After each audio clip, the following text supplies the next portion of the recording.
প্রিয় দেশবাসী, আসসালামু আলাইকুম। আমি আপনাদের পান্না ভাই বলছি আমেরিকা থেকে। আমার আজকের ভিডিওর বিষয়বস্তু ইসলামিক দল। বাংলাদেশে ইসলামিক দল। বাংলাদেশে এই মুহূর্তে ১২টা ১২টা ইসলামিক দল আছে। কেন? কেন বাংলাদেশে ১২টা ইসলামিক দলের প্রয়োজন? বাংলাদেশ তো বড় দেশ না, একটা ছোট্ট দেশ। মাত্র ১৭ কোটি লোক থাকে সেখানে। ১২টা ইসলামিক দল কেন থাকবে? আমেরিকা, আমেরিকা একটা বড় দেশ। সেখানে বাংলাদেশের ডাবল লোক থাকে। প্রায় ৪০ কোটি লোক থাকে।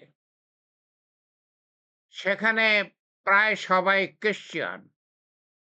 সেই দেশে তো একটাও ক্রিশ্চিয়ান দল নাই। ক্রিশ্চিয়ান রাজনৈতিক দল তো নাই একটাও।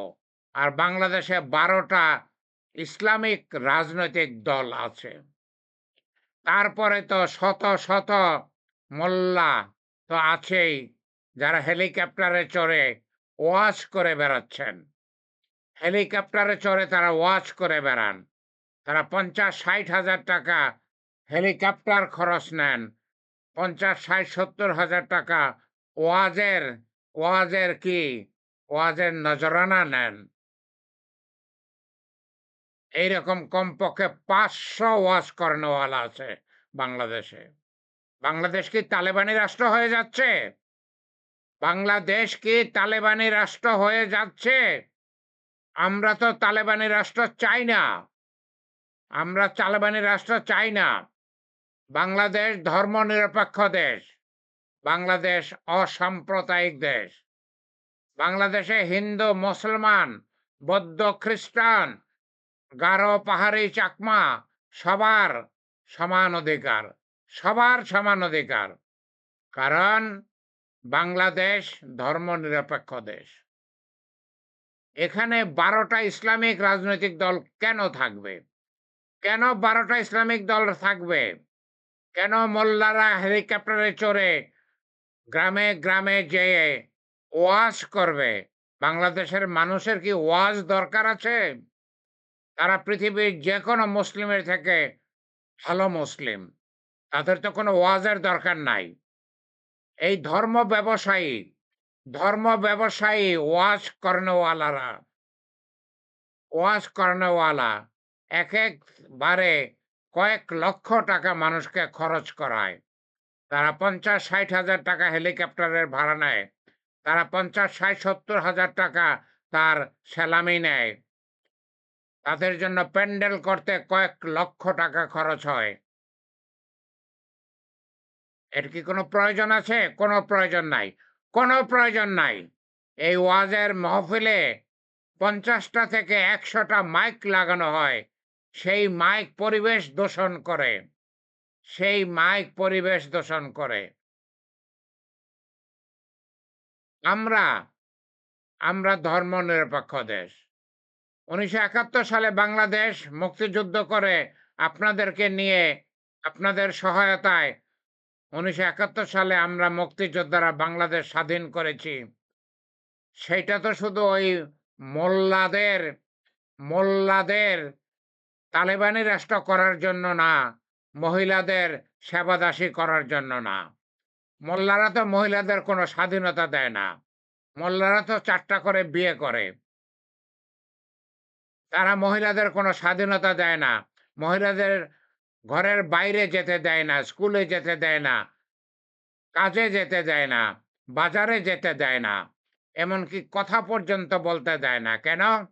কারণ কথা বললে পরপুরুষে শুনে ফেলবে। আহা! পরপুরুষে শুনে ফেলবে। সেইজন্য মেয়েদেরকে কথা পর্যন্ত বলা হয় না, বলতে দেওয়া হয় না। আমরা তালেবানি রাষ্ট্র চাই না। আমরা ধর্মনিরপেক্ষ দেশ, ধর্মনিরপেক্ষ থাকতে চাই। আমরা ১২টা ইসলামিক দল চাই না। বাংলাদেশে ইসলামিক দল যদি থাকে, ১ টা অথবা ২ টা ইসলামিক দল যথেষ্ট। ১ টা অথবা ২ টা ইসলামিক দল যথেষ্ট। আমি তো আপনাদেরকে বললাম, বাংলাদেশে মাত্র ১৭ কোটি মানুষ বাস করে। তাদের ১২ টা ইসলামিক দল আছে। আর আমেরিকায় তার ডাবলেরও বেশি প্রায় ৪০ কোটি মানুষ বাস করে। তাদের একটাও খ্রিস্টিয়ান দল নাই। একটাও খ্রিস্টিয়ান দল নাই। কোন খ্রিস্টান রাজনৈতিক দল নাই। প্রিয় দেশবাসী, প্রিয় দেশবাসী, আপনারা, আমরা মুক্তিযোদ্ধারা ১৯৭১ সালে বাংলাদেশে বাংলাদেশের স্বাধীনতা এনেছি। এই মোল্লাদের এই মোল্লাদের ইসলামিক রাষ্ট্র করার জন্য না। এই মোল্লাদের তালেবানি রাষ্ট্র করার জন্য না। আমাদের মা-বোনদেরকে সেবাদাসী করার জন্য না। ২০২৪ সালে ছাত্র শ্রমিক জনতা জীবন দিয়ে আহত হয়ে বাংলাদেশে ২য় স্বাধীনতা এনে দিয়েছে। সেটা এই মোল্লাদের তালেবানি রাষ্ট্র করার জন্য না। মোল্লাদের তালেবানি রাষ্ট্র করা আমরা তালেবানি রাষ্ট্র চাই না। আমরা ধর্মনিরপেক্ষ। আমরা তালেবানি রাষ্ট্র চাই না। অতএব প্রিয় দেশবাসী, আপনারা সাবধান হন। আপনারা সাবধান হন। মোল্লারা কি বলতেছে, কি চাচ্ছে সেটা বোঝার চেষ্টা করেন। মোল্লারা চাচ্ছে তারা তারা মানে সর্বেসর্বা হতে। মোল্লারা চাচ্ছে আপনারা তাদের পায়ের তলায় থাকবেন। তারা বাদশাহ হবে। তারা বাদশাহ হবে। প্রিয় দেশবাসী, সতর্ক হন। দয়া করে সতর্ক হন। সময় চলে গেলে আর সতর্ক হওয়ার কোনো ব্যবস্থা থাকবে না। সতর্ক আপনাদেরকে সময় মতোই হতে হবে। এই মোল্লারা খুব বেশি বাড়াবাড়ি করতেছে, খুব বেশি বাড়াবাড়ি করতেছে। খুবই বাড়াবাড়ি করতেছে। অতএব প্রিয় দেশবাসী, সতর্ক হন। আমরা তালেবানি রাষ্ট্র চাই না। আমরা ধর্মনিরপেক্ষ থাকব। আমরা ধর্মনিরপেক্ষ থাকব। আমরা অসাম্প্রদায়িক থাকব। আমাদের বাংলাদেশে মুসলমান, হিন্দু, বৌদ্ধ, খ্রিস্টান, গারো, চাকমা, পাহাড়ি সবাই সমান অধিকার ভোগ করবে। সবাই সমান অধিকার ভোগ করবে। আল্লাহ আমাদের সহায় থাকুন। আল্লাহ আমাদের সহায় থাকুন। আল্লাহ যদি সহায় না থাকেন, তাহলে তো আমরা কিছুই পাব না।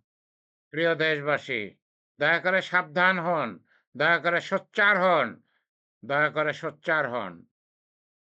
আমিন, আমিন।